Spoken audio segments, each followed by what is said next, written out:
všechny příznivce Adapti Gastro. Dnešní natáčení probíhá poprvé netradičně mimo naše kancelářské prostory. Rozhodli jsme se totiž, že vyrazíme za naším dlouholetým zákazníkem do Moravského Krumlova. Ten minulý týden otevřel z brusu novou provozovnu přímo vedle zámku, kde sídlí slovanská epopej. Pan Vespalec je nejenom vášnivým rybářem, majitelem Pizza Vespa, ale také podnikatelem, který naprosto přesně ví, co jeho biznis potřebuje. A proto u něj v provozovně najdete menuboardy, infoboardy pro zákazníka, digibon v kuchyni, kiosek, náš terminál napojený na hotovostní automat a pro řidiče aplikaci Driver.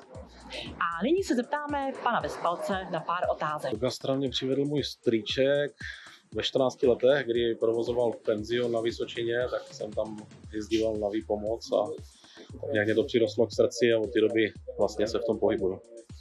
Při plánování otevření nové provozovny jsem hledal dodavatele systému, který nám vyřeší veškerou online komunikaci se zákazníky a našel jsem právě Adapti, který mě vyšlo ve všem vstříc a budujeme spolu naši budoucnost. Oceňuji flexibilitu, pomoc při veškerých problémech a okamžité reakce na veškeré podněty od zákazníků. I do budoucna chceme vytvořit vlastně podnik, který bude nejvíc závislý na onlineu. Chceme eliminovat vlastně zaměstnance, kteří budou zpracovat objednávky, chceme donutit ty lidi si objednávat vesměs všechno online. Budovali 3/4 roku, použili jsme nejnovější technologie a můj sen je, aby to bezproblémově fungovalo a zákazníci byli nadmíru spokojeni.